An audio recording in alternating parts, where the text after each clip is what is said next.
दोस्तों, आज तक के क्रिकेट इतिहास में इंडिया और पाकिस्तान के बीच सबसे रोमांचक मैच T20 वर्ल्ड कप 2007 में खेला गया था, जिसमें लिखा गया था एक नया इतिहास। एक ऐसा मैच जिसने पूरे देश की सांसें रोक दी थी, जिस मैच में दोनों ही टीमें हार मानने को तैयार नहीं थी। इस मैच की शुरुआत होती है, टॉस होता है। पाकिस्तान टॉस जीतकर पहले भारत को बल्लेबाजी के लिए आमंत्रित करता है। दोस्तों, पारी की शुरुआत करने गौतम गंभीर और वीरेंद्र सहवाग मैदान पर आते हैं, लेकिन मोहम्मद आसिफ के पहले ही ओवर की तीसरी बॉल पर गंभीर आसिफ को कैच थमाकर पवेलियन लौट जाते हैं। भारत को पहला झटका लग चुका था। दोस्तों, दूसरे ओवर की तीसरी बॉल पर सहवाग ने उमर गुल को एक शानदार चौका जड़ दिया। दोस्तों, फिर तीसरा ओवर लेकर आए आसिफ की पहली बॉल पर सहवाग क्लीन बोल्ड हो जाते हैं, लेकिन उसी ओवर की लास्ट बॉल पर रोबिन उथप्पा ने एक शानदार चौका जड़ दिया। अब 3 ओवर की समाप्ति पर भारत केवल 13 रन ही बना पाया था। साथ में दोनों ओपनर पवेलियन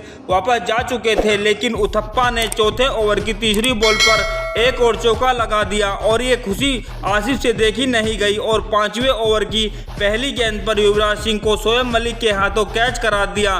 भारतीय टीम को एक और झटका दे दिया। इसके बाद दिनेश कार्तिक मैदान पर आते हैं और उसी ओवर की पहली गेंद पर एक शानदार चौका जड़ आसिफ को करारा जवाब देते हैं, लेकिन 7वें ओवर की चौथी बॉल पर आसिफ की अंदर की गेंद पर दिनेश कार्तिक बोल्ड हो जाते हैं। दोस्तों, आसिफ ने अकेले ही 4 बल्लेबाजों को पवेलियन लौटा दिया था। अब भारत 36 रनों पर अपने 4 विकेट गंवा चुका था।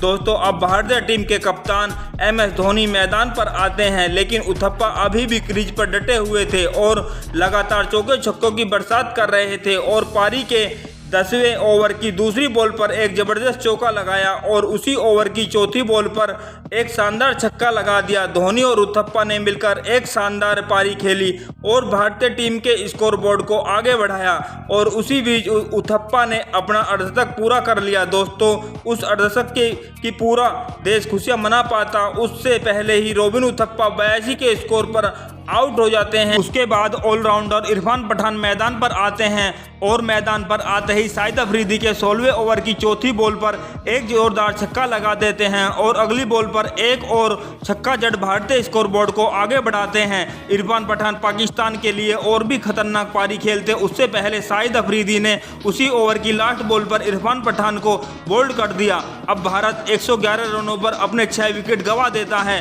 दोस्तों, टीम के कप्तान महेंद्र सिंह धोनी ही भारत को एक सम्मानजनक स्कोर पर पहुंचा सकते थे।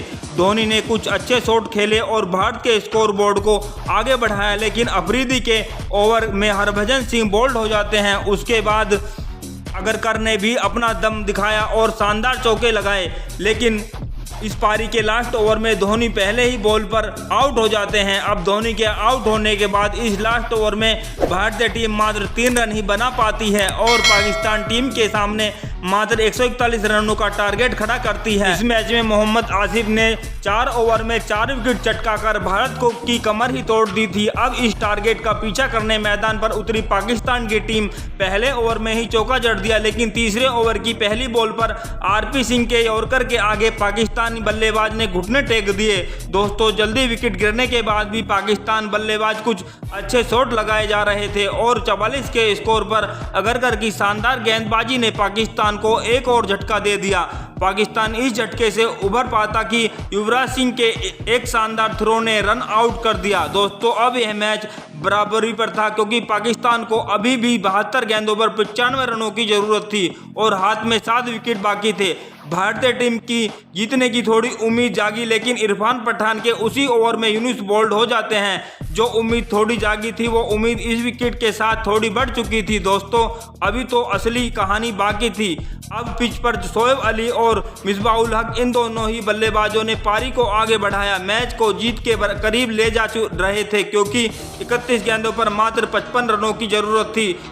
इन दोनों ही बल्लेबाजों ने शानदार बल्लेबाजी करी, लेकिन एक बार फिर से इरफान पठान की गेंद पर शोएब मलिक हरभजन को कैच दे बैठते हैं और उसी बीच मिसबाह को एक कैच ड्रॉप हो जाता है। अब पाकिस्तान को 15 गेंदों पर 39 रनों की जरूरत थी, लेकिन अगली ही गेंद पर हरभजन सिंह ने अफरीदी को आउट कर दिया। उसी के साथ इस मैच को भारत की तरफ मोड़ दिया। दोस्तों, मिसबाह उसी ओवर की लास्ट 2 गेंदों पर चौका और छक्का लगा एक बार फिर से मैच को अपनी तरफ मोड़ दिया। अब पाकिस्तान को 12 गेंदों पर 29 रनों की जरूरत थी और इस ओवर की पहली ही गेंद पर चौका लगा दिया। अब दोनों ही तरफ से रन बन रहे थे। अब लास्ट ओवर में पाकिस्तान को यह मैच जीतने के लिए मात्र 12 रनों की जरूरत थी और मिसबा ने दूसरी गेंद को चौके के लिए भेज दिया। इस शॉट ने भारतीय फैंस का दिल तोड़ दिया दोस्तों। अब 3 गेंदों पर मात्र 5 रनों की जरूरत थी और इसी बीच मिसबा ने एक चौका मार मानो यह मैच जीत ही लिया हो। पाकिस्तान टीम पहले ही इस मैच को जीतने का जश्न मनाने लगी क्योंकि अब 2 गेंदों पर मात्र 1 रन की जरूरत थी। मिसबा स्ट्राइक पर थे लेकिन श्रीसंत की अगली गेंद मिसबा से मिस हो जाती है दोस्तों। अब 1 बॉल पर 1 रन की जरूरत थी। अब यहां से मैच बहुत ही इंटेंस हो चुका था। जो मैच कुछ ही देर पहले भारत के पकड़ में था, अब यह मैच भारत की पकड़ से बाहर जा चुका था। इस मैच की लास्ट बॉल पर कुछ भी हो सकता था लेकिन लास्ट बॉल पर मिसबा